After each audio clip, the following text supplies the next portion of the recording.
So let's have a little discussion about this time of year. Festivals are incredibly popular. With them come a mountain of hipsters that want to go to them to say they've been to them and unironically not like them at the same time, or go glamping while listening to their favourite artists. Some making the, quotes, profound statement of being the first British rapper to headline Glastonbury like I really care. Others just putting on a stormer of a show.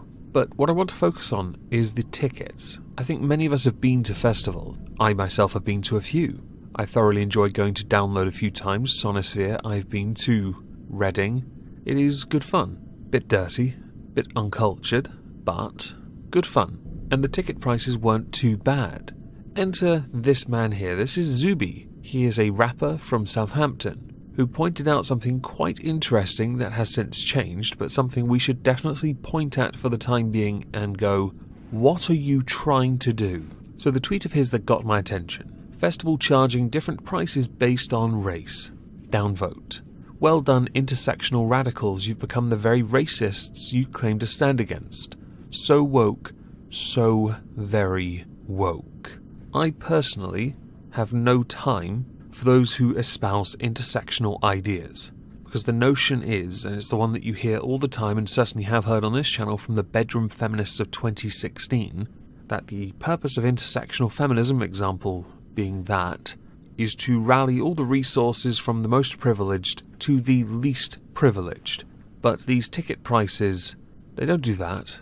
This is like charging guys a little more for beer, or making them pay the full price and giving women a lesser priced version, which we've covered on this channel, because of the wage gap, which isn't a wage gap, it's an earnings gap based on median, which is highly inaccurate. So many variables come into play, and I'm not going to talk about that today. These are the ticket prices he has tweeted a picture of out. Notice, early bird person of colour, $10 plus a fee. Early bird non-person of colour, $20 and a fee. Wow. If you are a non-person of colour only, general admission into the festival grounds. Just amazing. Just amazing. And then you've got the person of colour ticket, $20, non-person of colour, $40. That is, by very definition, racist. You do not charge people based on an arbitrary factor that they cannot control.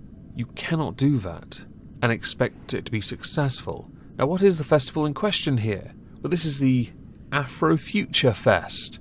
Afrofuture Youth Fest, which is activating the land with eyes open to metaphysical travel. Ah, someone's been taking LSD, I see.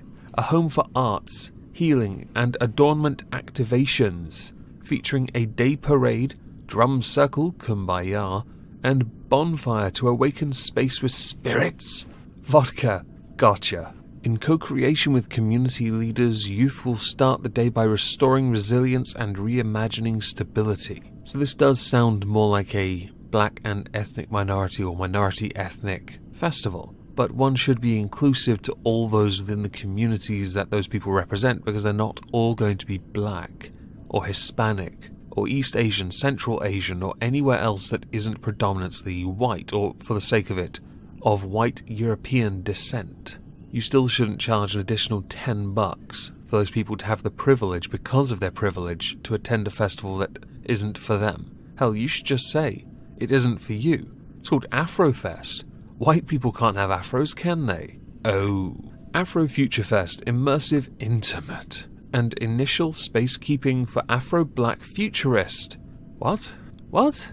A 360 transformative dreamscape centering Detroit's black magic performers and artisans with community.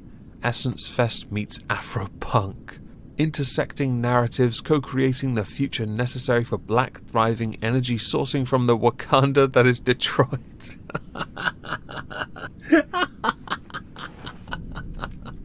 Oh, I want a ticket. I want to go. Donate to my Streamlabs so I can get to America sooner. Our destination is reimagination. Was the LSD not enough? How about shrooms? Something milder perhaps? Maybe a little acid? Aligned makers and shakers in collective liberation. Now 7 generations past the transatlantic slave trade, black spirits are in synergetic healing. What? The donation-based landscape of Freedom is a home to black Detroit, anchoring the accessibility needed for its community. There are so many buzzwords in this, and the grammar is horrific. I just want to say, you're being so non-inclusive to those chavs. You're American white gangsters. Now, since Zuby tweeted this out, and we've summarily laughed at the description to this, which there's more to, oh, there's a lot more to, and hell, we might get to it in a moment. The ticket prices have changed. It's now just general admission at $20 plus a $2.85 fee. They have removed all those pesky little racist fees and prices and structures. It's almost as if they got completely and utterly flayed on social media, along with being shamed by a black and minority ethnic rapper who did not take kindly to this particular racist action. I should point out Zuby's belief with this is to boycott festivals, events and universities that practice sexist and or racist things. He does believe though that this is more egregious because he believes that you should just let them go woke because honestly they're going to go broke soon enough. It is, and many will argue rightly so, a step backwards for dealing with racism. And he is right. Zuby has tweeted this out. It's also worth pointing out that people who claim to be fighting white supremacy, people who claim to be opposing racism, always go out of their way to miss the entire point of what white supremacy is. Constantly fighting to be seen as the lowest rung, to supposedly elevate other people, isn't actually helping those who are at the bottom. If anything, you are just pushing them further down. It is just embarrassing. It is worth pointing out that while they did have people of colour and non-people of colour tickets, and they've since removed it, they haven't from the description of the festival itself, where it says, why do we have POC and non-POC tickets? I'm glad you've asked. Equality means treating everyone the same. Irony lost on you? Equity is ensuring everyone has what they need to be successful, because an extra $10 makes all the damn difference. Our ticket structure was built to ensure that the most marginalised communities are provided with an equitable chance at enjoying events in their own community. Brackets, Black Detroit. Because white Detroit, or Detroit, can't enjoy a festival with you. Because that's not how you build a community. What you do is you separate them by an arbitrary factor, so you can enjoy things together, separately, or at a different cost. Genius. Bravo. Affording joy and pleasure is unfortunately still a privilege in our society for people of colour, and we believe everyone should have access to receiving such, oh Jesus. We've seen too many times orgasmic events happening in Detroit. Does the economic crash count? The rising unemployment, the derelict homes, the increased crime and drug stuff? Does that count as orgasmic, or is that a bit too lowbrow? This cycle disproportionately displaces black and brown people from enjoying entertainment in their own communities. How about this community? One where everyone enjoys something together. You cannot hope to solve a problem on your own. You work together because you will either succeed together or you will fail together, but you at least do it together. You don't separate by race, because then you are breeding the very racist and isolationist ideas that create so many more problems. And to finish on a quote at the bottom, if you don't see my blackness, you don't see me, period T. I see that American education system is working out so well for you. What's up, guys? You know who it is, it's Zuby. Yeah, that took off. I did not expect to...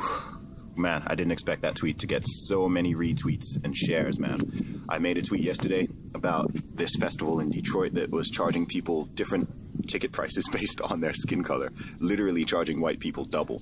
And I felt that this thing needed to be exposed and people needed to see that this thing exists. I had so many people saying, is this real? Is this even a thing? Yes, it is absolutely real.